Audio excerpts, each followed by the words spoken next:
Hello everybody and welcome back to the iOS Arcade, and excitingly I'm playing XCOM 2, also known as the XCOM 2 Collection on the App Store, and this is a pay-to-play game. You have to pay to play this game like you would if you were purchasing the game, but I want to show if it's really worth the money because it's an absolutely brilliant title. If you were to ask me, I'd be biased because this is one of my all-time favourite games. I also love the genre that's sort of been birthed from XCOM. This is a turn-based game where you get really hooked on your fictional characters, whether you choose to put your friends and family in the game as just your soldiers or just getting hooked on the randomly generated ones from the title. Now, I'd highly recommend go watch some of the reviews on YouTube of XCOM, because a lot of them put an amazing comedy spin on it, because it is one of those games that you get in absolutely hooked because your highest ranking soldier is your granddad and he's absolutely destroying the aliens in the game. So that is why this game is amazing. There's a whole character pool, that's what I'm talking about. There's a whole like make your own characters. I've chosen to make myself and Lara Croft and Nathan Drake from Uncharted just from for the purposes of this video, but you can make so many characters who could be your favorite TV programs or your, like I said, your family. So XCOM has birthed some, I guess, Apple Arcade titles as well. If you've played Overland and Spaceland, they are simplified versions of this format. So if you do like what you see today and you want to sort of play it but you're not really feeling the XCOM, go give those ones a go because they are definitely worth it, and a lot of you are Apple Arcade subscribers who watch this channel, so make the most of that subscription. So here we are on the select difficulty. I'm going to do a new game just to sort of introduce you to some of the mechanics. We'll turn the tutorial off because I'll be talking it through anyway, so we'll disable that. Veteran. The way you got to look at this is it's not really rookie, veteran, commander, or legend. I'll put an overlay of exactly how to explain the difficulties of XCOM. It's hard, harder, and harder, basically. There is really no easy way to play this game, and expect to lose your soldiers. There's also a ton of... they've added more in since I last played this, which is brilliant. This, of course, is a simplified version of the actual title, but I'll talk more about the actual title when we get near the end of the video. So I'm going to keep this simple. It looks like they've added Return of the Chosen in here as well. Oh, they have. Oh, okay. This wasn't here when I last played it. So this is actually the full title. I take that back. This is the full title. I don't really want to play War of the Chosen because that is like a whole new game in itself. We'll start with one of the allies. It doesn't really matter for the purpose of this video because I'm not really going to be playing through it. We'll leave it on veteran. Iron Man means basically you can't go back to an autosave if one of your soldiers dies. It's the best XCOM experience you can have. We're of course playing this on the iPad Pro. This is a cutscene here just explaining some of the story.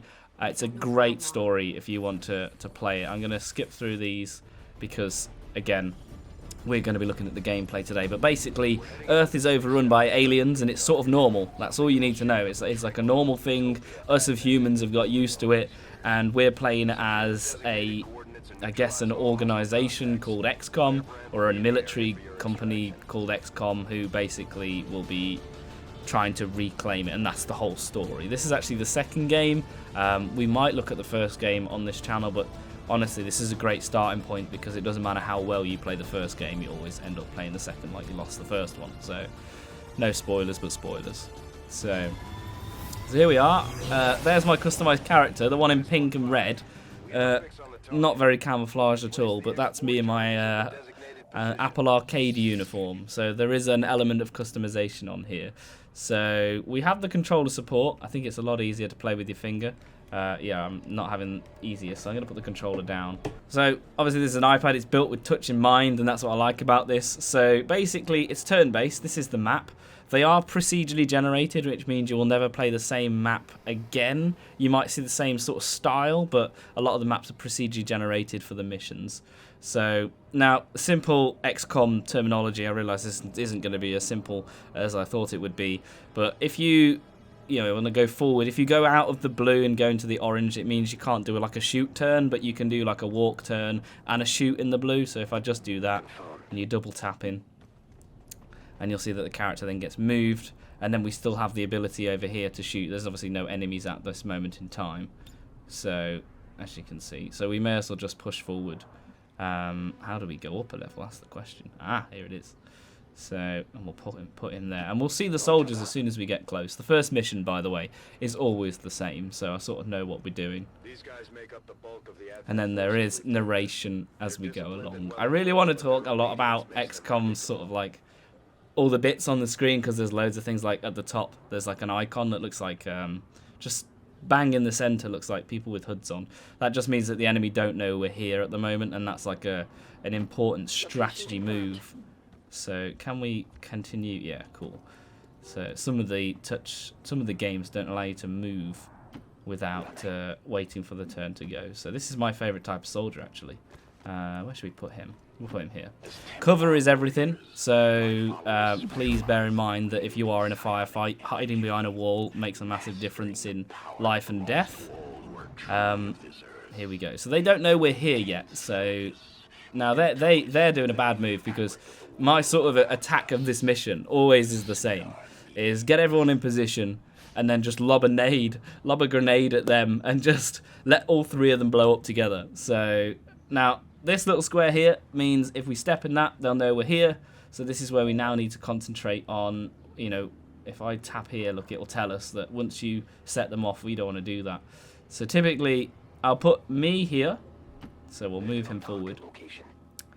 And then we're going to use something. Oh god, there's quite a few of them actually. Let's see what. I know this. I know this sort of dialogue over and over, and I still listen to it like it's my first time. So right, so we're gonna put this guy here, and the idea is. Actually, I don't really have an idea, because I'm expecting all three of them to die in one shot. So, but what we can do is something called Overwatch, which basically means Overwatch means that he's not going to shoot until they move. So if we make them disperse in some sort of way, and then my character sees them, he'll just shoot. Hopefully we'll get to show you Overwatch, because it's one of the pinnacle things. So let's try and set this perfect little shot up. So we're going to put him here, and I'm going to get him to hopefully throw the grenade. It should be in range. And then we'll get this guy to go. The touch controls, by the way, are ace. I've just been playing XCOM 2 on my PlayStation, so like just to cross over this straight away is already recognizable. Why? Oh, that's one of the special characters. I was really confused then why we had a different option. So right, let's do this grenade throw anyway. So we tap the grenade over here, and then tap where we want it. So get them all in the circle, and then we'll throw the grenade. Now we'll lose concealment from this, but 3 in 1 is normally what you want. And they survive somehow. There must be a modifier on or something. Normally that would kill them. I'm not too sure what has happened. It's going to test me here, but this is a good chance to show Overwatch, which is this here. So now because they're alive and they've moved, my character's going to shoot. And just like typical XCOM, they miss. And now we're in big trouble, because it's now 3v, well, 1 essentially, because I've only got one guy left. So if I fail this mission, that is normal. That's expected from the XCOM experience. It's never normally going this bad for me, and Lara Croft hopefully will save the day. We are technically in cover with most of the soldiers, so we shouldn't be too bad. Whether we can do it, and this game is role-based, so see, there's a lot to go through here. There's a 74% chance that this will hit, and it is like bingo. Sometimes you'll have like a 91% chance of hitting, and it still misses. In this situation, we're in a bad place here. I'm just going to fire the weapon. Hopefully that Tomb Raider has a great hit, and she does, and kills that soldier. So there we go. So this is good. Well, it's not good. It's bad. We might. I don't want to lose soldiers, but I can't guarantee. That guy's not in cover, so yeah, there we go. So we are in trouble. I think our soldiers have 6 health from the beginning. So I think we might lose somebody here, because there's a lot of soldiers that are here. Nathan Drake's marked. This could be a bad day for Sony, and it is. So we are now a soldier. Now Nathan Drake will never respawn. He'll never come back. We have lost him till you start a brand new game, basically. So it's not too bad. it's annoying because sometimes I pride myself on trying to do a whole campaign without anyone dying, but is that really a war if and no one dies? I don't know really where I was going with that, to be honest. So we're going to move these guys forward, and I'll show you my favourite character's move in a minute. So we'll go for, I'm hoping, this guy. 58% chance. Remember, guys, this is XCOM. If it misses, that's normal. So hopefully Lara Croft.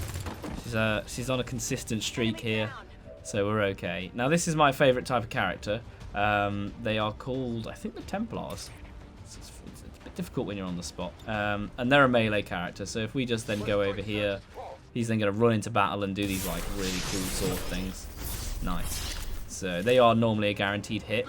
And these are special characters from the DLC War of the Chosen. So, but if you buy the collection, you will actually get these characters with the game. But the base game, by the way, is ace.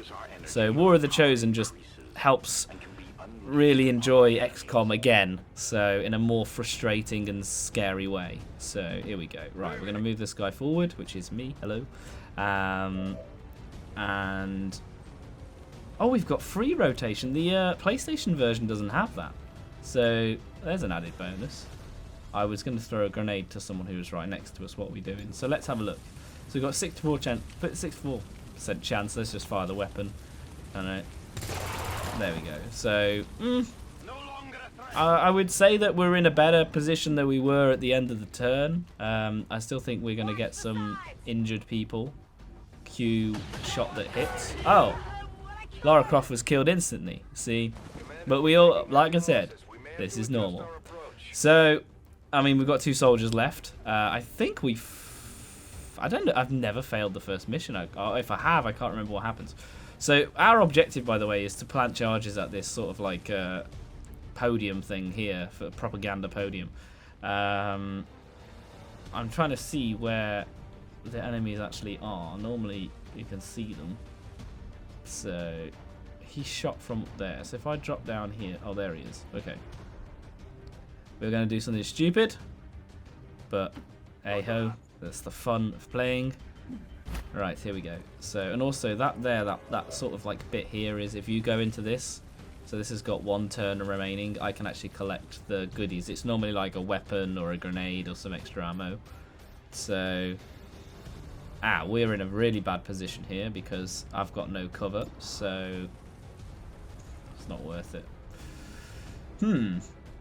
Should have read the book before I did it. Let's go. Let's go back here. Let's hide. Let's get into cover. We're more likely to survive. And then, I guess, go to the charges. We're probably going to lose me, which is extremely bad planning for the strategy. But here we go. Moving in. Oh, he's after my guy. So, he missed because he's technically in cover. So that's why cover is very important. So there's the loot that I mentioned. No, we didn't get it. My best option is just basically to kill this guy. It's going to be 100% hit, so we may as well do it. And then get back into the position. So there shouldn't be any more soldiers. Some of the missions have extra soldiers come into it, which is a very annoying thing. But like I've said countless times in this game, it's a game that's supposed to hurt your feelings. It really is. And that's what I think makes XCOM what made it so popular from the very beginning, is just the extreme difficultness and the fact that people die and they stay dead to a point where you sometimes will end up making your own storylines about somebody, and I've done that countless times. So there we go. We're going to plant the C4 charges. That's the end of the mission. If I was to rank myself, I think game does rank you anyway. That was poor. To lose 2 soldiers on the first mission is really poor. So from my standards anyway, I like to at least try and not lose 1, but 1. Their aim and their equipment is bad at this part of the game, so it's kind of like not your fault sometimes. So yeah, rating fair. I would say, yeah, that's pretty much the same.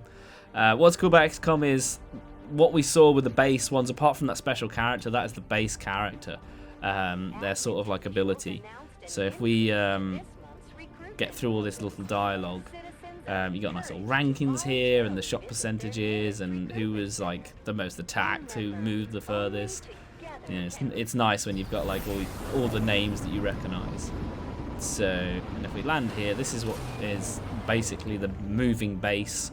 XCOM has two sides to it, by the way, which is one, the turn-based stuff, and then it has a world map that you go around, do challenges, choose options, and obviously level up your stuff.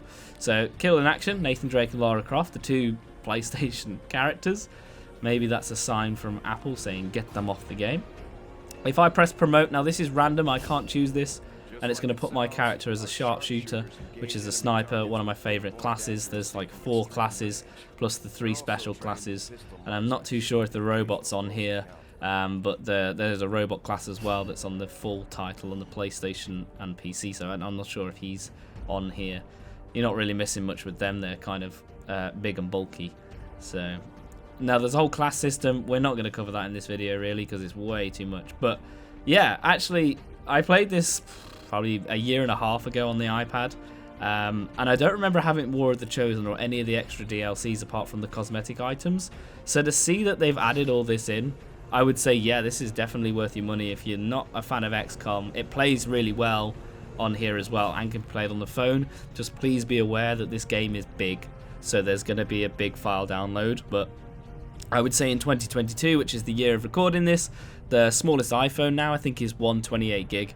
So actually this game is not as big as it used to be when you had a 64 gig iPhone. So these are some of the research stuff that you've picked up. There's a whole campaign. This is the base. Your first playthrough, by the way, will be really poor, but enjoy the experience. So, because it is Ace, and then if we go into here, by the way, you're going to meet Dr. Tigan, who's our research engineer. And this is where you basically progress through the story. You do new research.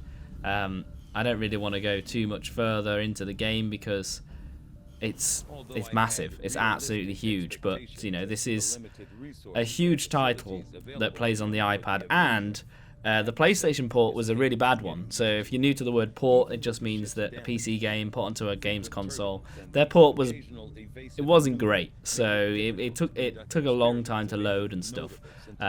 It's got a bit better as updates have come out, but this seems to work really fine. So one thing I will do just while I'm here, because I want to summarize this video and sort of end it here, I will do another one just on some of the other stuff about XCOM, things that you should know about playing the game, so I feel like I've mentioned enough that actually this is like a taster to it. Obviously this is gameplay from what we just did with the touch controls, and then this here is me playing the exact same game on the PlayStation but through remote play on the iPad using the controller. And side by side, graphically they don't seem any different to me. They just seem like the XCOM experience. The buildings all look very similar, the styling's very similar. It's really just the layout. So just question if you already have a PlayStation and you might already have this downloaded from, I don't know, previous PlayStation Plus months or Xbox Cloud Gaming. You know, these two services are ace right now, so just question those. But that is, if I can get to the title screen, I can't remember how we do it. But yeah, that is XCOM. XCOM 2, the complete collection on obviously the iPhone and iPad. For any of you guys interested on Mac, there's actually a Mac version which is £44 at the moment. I can remember that's expensive. It's also playable on Steam. So there's plenty of options if you really want to get into this franchise. But thank you so much for watching, and I hope to see you in another video.